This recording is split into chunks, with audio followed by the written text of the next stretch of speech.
तो एथर जो है अपने कस्टमर्स के बारे में बहुत सोचती है और उनकी पूरी बात सुनती भी है। मैं ऐसा इसीलिए कह रहा हूँ क्योंकि ये है एथर जनरेशन 3 450X। अब इसमें क्या है, जो भी पिछले जनरेशन में इसके फंक्शंस आते थे, जो भी फीचर्स दे रखे थे, उसमें कुछ ऐड ऑन करा है। और ऐड ऑन क्या करा है, जो कि जनता ने उनसे डिमांड करा था। तो क्या ऐड ऑन करा है, एथर को परचेज करना चाहिए या नहीं करना चाहिए, क्या फीचर्स हैं, वो सब जानते हैं अगले कुछ मिनट्स में। एथर अब तक अपने 40,000 स्कूटर बेच चुका है और ऐसा इसीलिए है क्योंकि उसकी यूजेबिलिटी बहुत ज़्यादा है। तो अगर इसको मैं देखूँ आगे की तरफ से, तो यहाँ पर एक बड़ी सी हेडलाइट दे रखी है और टायर जो कि जनरेशन 2 में कुछ और थे, इस बार MRF के ब्रॉड टायर्स लगे हैं, जिससे कि इसकी फंक्शनैलिटी और भी ज़्यादा इन्हांस हो जाती है। यहाँ पर आप देख सकते हैं फिर मिरर्स इसका दूसरा फीचर है जो कि चेंज करा गया है। अब इनकी फंक्शनैलिटी पहले से ज़्यादा अच्छी है। और यहाँ पर अगर हम देखें तो सबसे अट्रैक्टिव जो फीचर है वो है इसका 7 इंच TRT डिस्प्ले, जिसमें आप देख सकते हैं पूरी इंफॉर्मेशन बहुत ही इजीली दिख सकती है। मतलब कि इस पर आप देख सकते हैं पूरी की पूरी फिल्म। देखना नहीं है, लेकिन मैं बता रहा हूँ कि इतनी बड़ी डिस्प्ले है। अब इस डिस्प्ले की खास बात यह है कि इसकी ब्राइटनेस इतनी ज़्यादा क्लियर है, आप देख सकते हैं। तो इसमें क्या है कि चलाते हुए आपका जो डेविएशन है कहीं नहीं होगा और आप आराम से इसको चला सकते हैं। बहुत सारे फंक्शन आप यहाँ पर देख सकते हैं, कॉल्स कनेक्ट कर सकते हैं, पार्क असिस्टेंस यहाँ पे हेल्प मिलती है। कई सारे मोड भी इसमें दिए गए हैं, स्मार्ट मोड, स्पोर्ट्स मोड, मतलब जैसा आप चलाना चाहते हैं उस हिसाब से।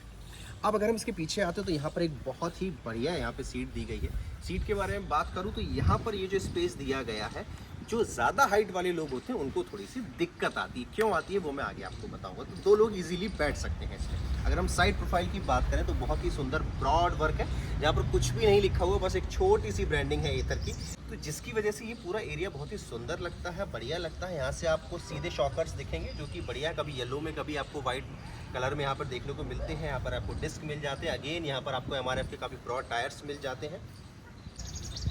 तो यहाँ पर आपको एथर की ब्रांडिंग फिर से मिल जाएगी। टेल लाइट बहुत ही सुंदर है। यहाँ पर आपकी नंबर प्लेट हो गई।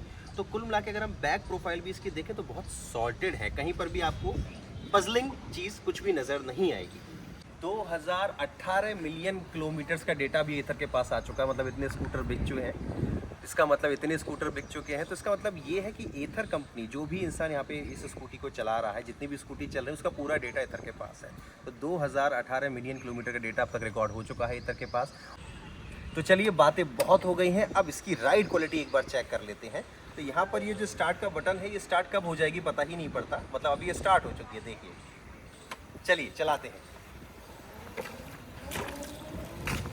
घुमा के ला रहा हूँ।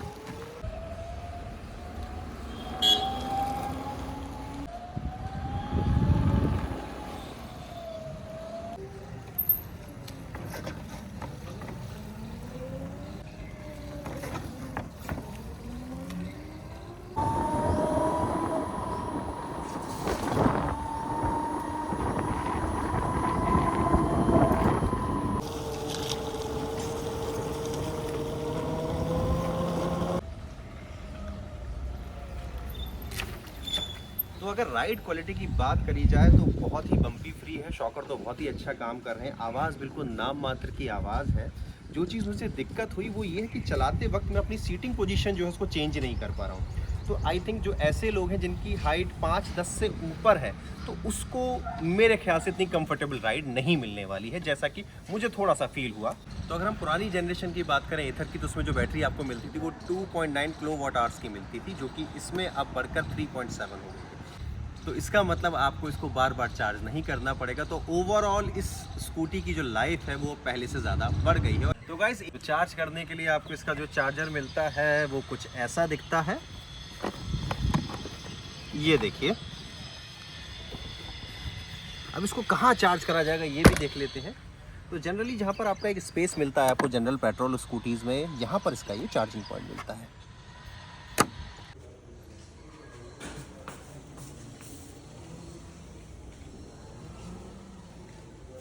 इंडिया में एक बहुत ही बड़ी समस्या है ईवी चार्जिंग को लेके कि यार अगर हमारा घर ऊपर हो, जैसे कि मेरा घर ऊपर है, तो यार कैसे चार्ज करा जाए। तो वही समस्या, तो समाधान निकालना पड़ेगा। तो आज मैं अपनी एथर 450X जनरेशन 3 को लेकर आ गया हूँ अपने घर में। टाटा।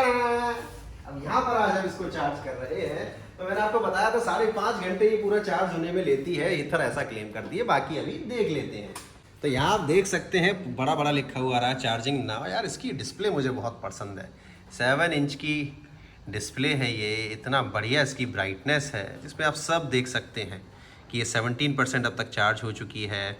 इतना इस समय टाइम हो रहा है, इतने में ये पूरी चार्ज हो जाएगी, इतने में 80% चार्ज हो जाएगी अप्रॉक्सीमेटली। तो आप देख सकते हैं क्लैरिटी बहुत बढ़िया है, यहाँ पर हर चीज़ लिखी हुई है स्क्रीन पर।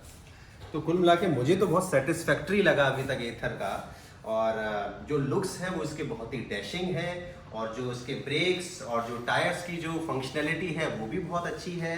अगर हम सीट को देखें तो कहीं ना कहीं मुझे उतनी अच्छी नहीं लगी। मेरी हाइट है 5'11" और यहाँ पर इसको चलाने में मुझे थोड़ा सा डिस्कम्फर्ट हुआ। अगर आप चलाते हुए अपनी सीट को एडजस्ट करना चाहते हैं, खुद को एडजस्ट करना चाहते हैं बेसिकली, तो आपको दिक्कत आ सकती है। इसके अलावा मुझे इस स्कूटी में कोई भी समस्या नहीं लगी।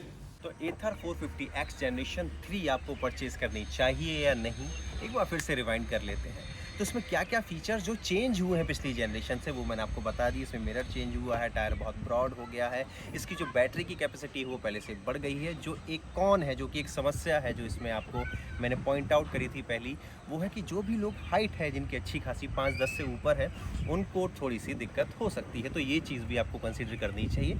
अदरवाइज़ पूरे इस चीज़ को रिव्यू करने में मुझे ऐसी कोई भी चीज़ नहीं लगी जो मुझे लगता हो कि ये कौन साबित हो सकता है। तो इसकी बुकिंग ओपन हो चुकी है, डिलीवरी अभी बाकी है, तो आप इसको चाहे तो बुक करवा सकते हैं। मैं विनय राठौर, मोटो रेड इंडिया से।